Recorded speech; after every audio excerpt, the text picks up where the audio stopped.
Hi everybody and welcome back to another Legends of Runeterra video. So today we get Jarvan. We knew Jarvan was going to be the champion from Demacia, which is pretty cool.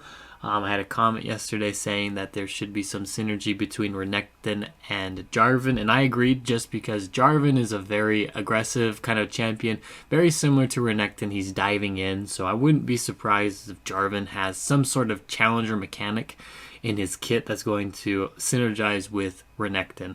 So yeah, let's go ahead and see here. And as always, remember everybody, this is T for teen. If you are not a teenager, please don't watch, please don't play the game. Yeah, listen to your parents and be good, I guess. That's all. That's your public service announcement for the day. All right, Jarvan. Jarvan accepts the challenge. All right, right here, right off the back. Okay, 6 cost elite. So we already have elite synergy potentially with things like Batterman, Garen, all that good stuff.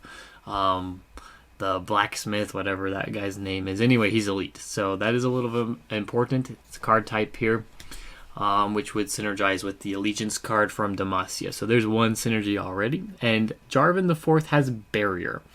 When you attack, pay my cost to summon me, challenging the strongest enemy. Does he have the same stat line as Lux or maybe one less health? I can't remember. Anyway, she's a 6 cost as well, I believe, so kind of similar in terms of costs. He also has barrier. When you attack, pay my cost to summon me, challenging the strongest enemy. Alright, so we can summon Jarvan out when we attack. So I think I'm going to have to watch this to actually understand how it works. I'm sure it's going to show it. But when you attack, pay my cost to summon me, challenging the strongest enemy. Alright, level up. Allies have survived 4+ strikes from enemy blockers. So this is actually a very aggressive aggro type of card. He comes out on turn 6 though. Allies have survived 4+ strikes from enemy blockers. Okay, this is important. He actually doesn't need to see it. And this is important because they need to be attacking. So you need units to attack and survive blocks from enemies. That's very important. So this isn't on defense. This is completely offense. So like I said, very aggressive style of play here, which is similar to Renekton actually, which does make them seem very synergistic. And he also has the challenging aspect here. Now, he just challenges on his own. He's not granting challenges or anything, so... we'll see how that plays out. Maybe it doesn't work with Renekton as well as we thought it was going to. Anyway, let's see how he comes out. Alright, so he's got the Great Horn Companion. Alright, so right here, you see it expended his 6 mana here, and he came out of the hand. So Jarvan was in the hand. So this is like Jarvan in League of Legends, his EQ combo. You put down the E, which is like his, I can't remember, his banner, his spear, and then you Q towards it, and it pulls him in. So this is what he's doing here. So it didn't show if you were given an option, right? Like to summon him, or if it just summons him automatically without your choice. So that may be important too. But anyway, gave him barrier, challenged the Callista here, and that was a scout attack. So he actually has the attack token still, even though Jarvan's not a scout. Alright. There's Jarvan jumping in as always. Alright, so he turns into a 6/4. Nothing surprising there. Let's go back and look at his abilities now. So when you attack, pay my cost to summon me, challenging the strongest enemy. Alright, so that's the same. Round start, create a fleeting Cataclysm in hand. So this is kind of similar to Shyvana's Strafing Strike. You're creating, this is at the round start though, not when you attack. So there's a little difference, but he's creating a card, some sort of spell. And this time, when I challenge an enemy, give me barrier this round. All right. So he needs to, or in order for him to level up, you need to have had 4 blockers survive, or 4 attackers survive blocks. So if you build a deck around Jarvan, this is not going to be hard to do by the time level or turn 6 comes around. He's pretty much going to be leveled up, I believe. Just not having it to be able to see it is a huge advantage for cards like this.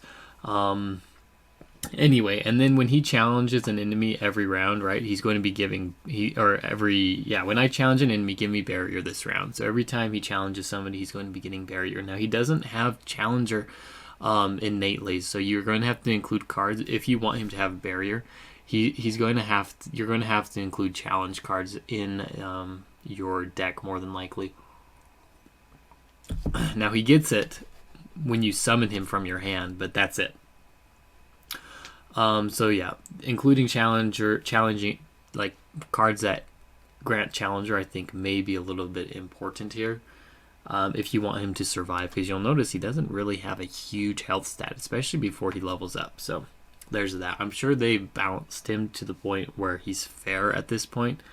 But just keep that in mind. He doesn't have challenger innately, and you're still gonna have to spend mana to get him out.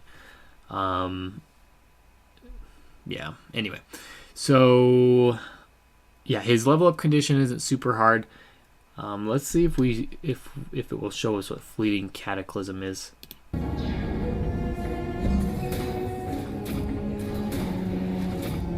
And there they are using the Grand Plaza. All right, Elite King Jarvan III. All right, so this is his dad, King Jarvan III. A 7 cost, he's elite as well, so there's more elite synergy. When I'm summoned, draw Jarvan IV. So this is a tutor on turn 7 for Jarvan, who's a 6 cost, which is a little bit clunky. If he's already in play, alright, so this makes it a little bit better. Instead, give allies Challenger and Scout this round. Alright, so if you make some bulky cards, give them barriers themselves, it is quite possible to get a very decent attack with this King Jarvan III, especially if you aren't including a whole bunch of Scouts originally. You can include other cards, right, in your deck that are going to be granted Scout and attack both times, which is pretty cool. That's actually a really cool interaction, I think, for turn 7. The curve is nice because we're playing Jarvan turn 6. If Jarvan is our main win condition, I don't know how strong he's going to be. Probably okay. I think he's going to be okay, especially if we run him in like an Allegiance deck with Demacia. It always seems like they're able to curve into the units that they need. However, these high-end units are going to be kind of expensive and hard to get out. If you're including a ton of them in your deck, you don't want to brick out your hand early game with expensive cards, so there is that as well. Alright, but yeah, granting allies Challenger and Scout this round is pretty good, because it's granting Jarvan Challenger, who's going to be getting Barrier, and we haven't even seen really any of the other followers who may get Barrier as well, or ways to protect themselves. So this card is okay right now. Seems okay. If he gets the right support units with it, this could be a really, really good card. With a son so noble, I am only what you made me, Father. With me, Knights of Demacia. Right. Cataclysm. So there's a fleeting spell that Jarvan's going to be creating. It's a slow speed spell, so keep that in mind. So you get it at the start of every round. An ally starts a free attack, challenging an enemy. Alright, so this looks like you just get to attack for free. And if you got Jarvan out, well, you should have Jarvan out because you're you're creating this card. It looks like it's main deckable as well.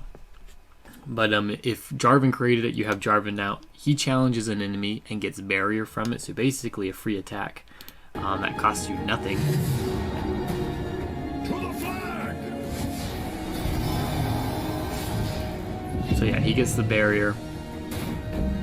Clears out this Mist Wraith.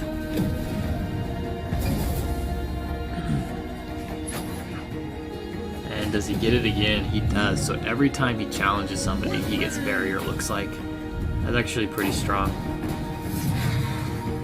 Raise our banners! Demacia prevails! Alright, we're going to have to look at these other cards to see how good this actually is. He seems pretty cool. He's coming out a little bit later in the game, which could slow down, but again, he doesn't have to be on the board to level up, which is super important. So here we are on Mobalytics. We have the rest of the cards here. So we've got Jarvan, King Jarvan, and the first new card that we have here for Jarvan's followers, Gallant Rider. The first time I challenge an enemy, transform me, into Vanguard Cavalry. And if I am thinking correctly, Vanguard Cavalry is the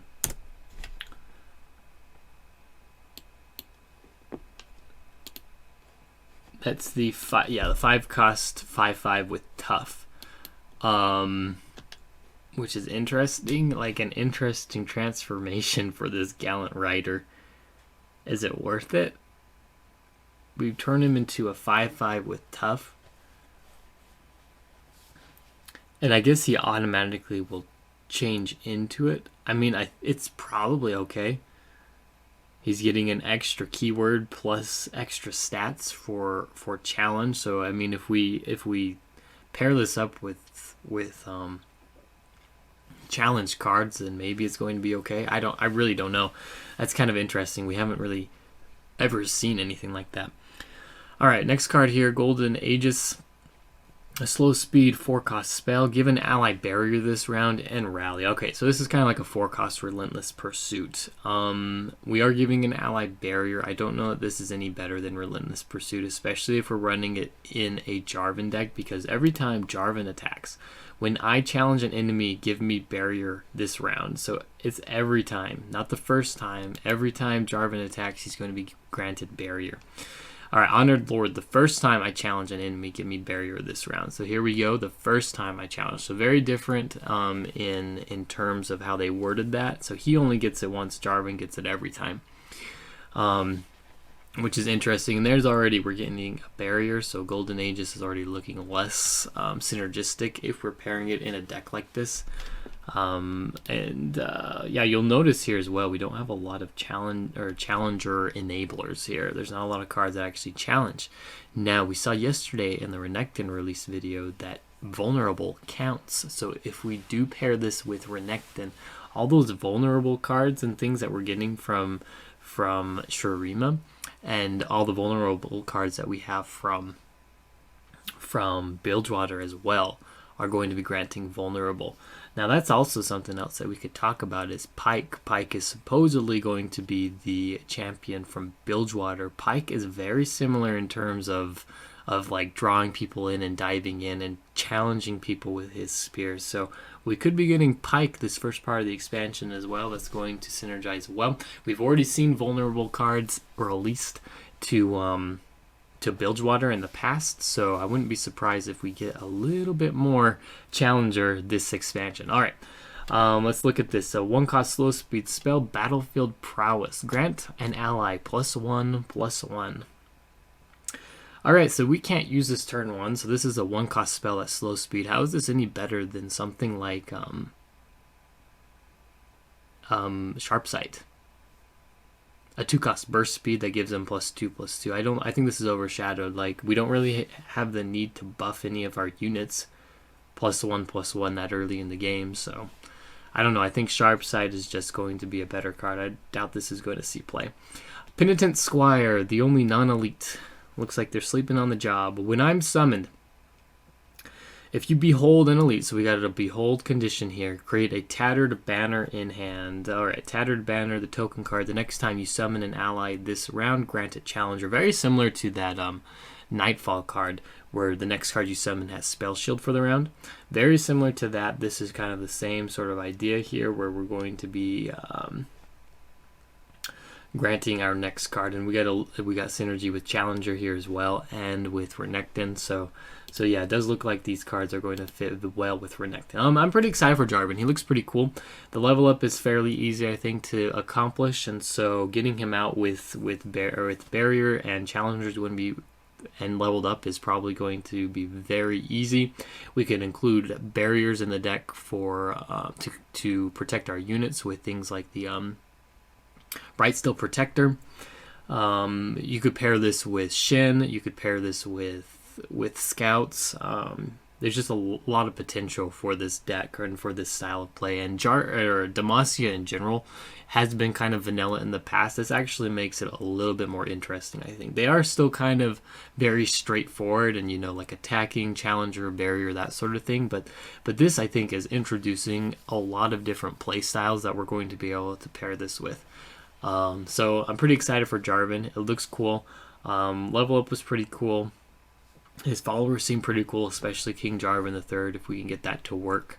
Now, I mean, this is turn 7. We're going to have to see, like, how good this card is actually going to be. But yeah, like, pretty excited for this. Hopefully you guys are too. Anyway, if you enjoy this video, don't forget to like and subscribe to the channel, and we will see you tomorrow. Thanks.